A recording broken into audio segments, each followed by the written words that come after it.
let's go for the first one. I still own it. 31 years, ACF. Well, let me tell you a little story about ACF. I don't mind. You can listen a few minutes, have your drinks a few minutes later for something, but I'll tell you the fast little story here.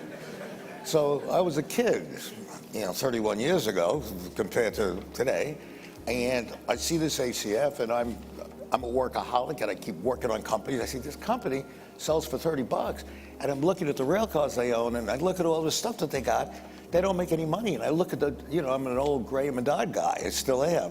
And you look and say, this is so cheap. So I take all the money. By that time, I had a fair amount of money. I mean, nothing like today, I guess, but enough to, put in $400 or $500 million or borrow it or whatever I did. And I bought a lot of the stock. So now we're going in and we're saying, this is so cheap. It's $30, and they got all these assets. They're not making any money, but what the hell? So I finally get control of the company. I get the company, and now I go in, and I'm a good math guy. I don't believe in micromanaging, so I meet the CEO, and he said, "Oh, Mr. Icahn, we'd love to have you." I mean, after a bit of fight, we still love to have you aboard. Boom, boom, boom. I said, "Great, let's be friends." So they manufactured rail cars. I won't bore you with the details, but they had a lot of companies. And in the rail car business, the secret is very simple: that you make rail cars, but the government wants to incentivize you. So the government says, okay, in other words, you can depreciate the rail car over 5, 6, 7 years, but you can keep it for 40 years. So you get this great depreciation, so it's great tax incentive. So the secret is you got to make money, though, to use the tax benefits, right? So these guys kept buying companies, and every company they bought, they lost money. So that's what was the real problem. So now I go, and they got 12 floors on 3rd Avenue, when real estate was pretty good. I was the early 80s. And I say, okay, you're the guys that lease the rail cars. You're the guys that do all the darn work. And that's a true story, and it's sort of amazing, but it still applies a lot to today, maybe not as much. Well, pretty much as much. You're gonna listen to this, and it's hard to believe, I know.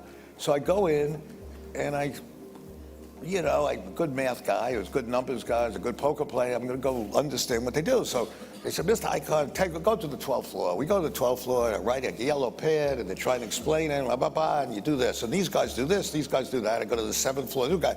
Spend the whole day, go home, take a look at my yellow pad. I can't figure out what the hell they do. So I go back the next day, and the 7th floor, 9th floor, 8th floor, boom, boom, boom. And I say, I'm not an idiot. I can't figure out what the hell they do. It's like razzle dazzle. This guy does that. And I start asking, well, what do you need him to do that? Oh, this is very arcane stuff. You're not going to understand it. I say, okay, fine. So finally I say to him, I'm going to St. Louis. I want to see the guy who's the COO. I want to see the guy that manages the stuff, that makes the rail cars. Don't go, Mr. Icahn, don't go. So I say, well, why shouldn't I go? He said, they're scared of you. I said, what do you mean scared? What did I do? He said, nah, they depend on us. They depend on us, and we tell them what to do, and they're very worried that you might do something with us. I said, well, I'm not threatening to do anything, but I'd like to see him. But don't go. So I go back, 8th floor, 9th floor, 7th floor, boom, boom, boom, boom, go back home, can't figure out what the hell's going on. So I said, screw these guys. So I called the guy, his name is Joe, in St. Louis. I said, look, Joe, I want to come see you. See, of course, Mr. Icahn, I'd love to see you. I said, do me a favor, don't tell the CEO I'm coming. I just want to come myself and talk to you, but don't get nervous about anything. He said, why should I be nervous? I said, you're right. This guy, Joe, is like a John Wayne character. He was a captain in the Marines, a tough guy. I was scared of him. And I'm sitting there looking at him, we're talking and we're laughing, and he's showing me stuff. I understand what he does. He does this, that, boom, boom, boom. So I said, I want to have a drink with you. So we go out and have a drink.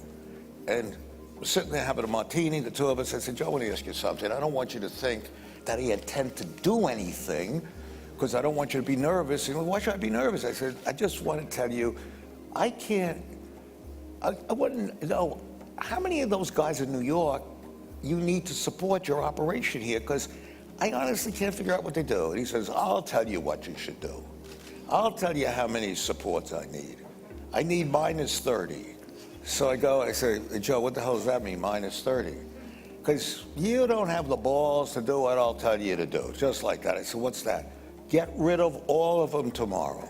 Get rid of all of them. And I'll need 30 people less that have to support them with the numbers that they don't need from me. So I go and I say, hey, it's unbelievable. I can't believe this. Now, today, I would have done it immediately, got rid of the whole bunch of 12 floors. But then I still was wondering, maybe this guy Joe's a little crazy. How could I get rid of 12 floors of people?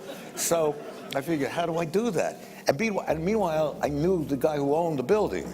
And he said, Carl, I could use the lease if you get out. And I don't think these people do anything. I watch them.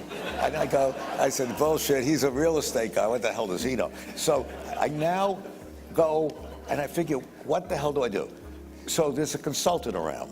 And, consultants are okay sometimes, not too often, but sometimes. But I brought these guys in, nice guys, Columbia University those days, and they were the great leasing experts of the world.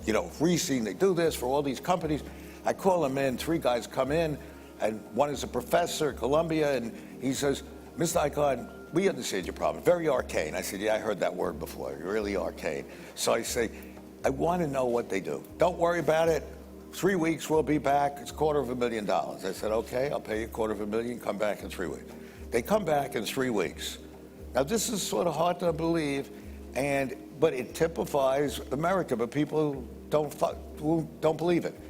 Comes back in 3 weeks with a book like this. Big book, boom, boom, boom, yellow graphs, red graphs, green graph. I say, hey, I ain't gonna read this book.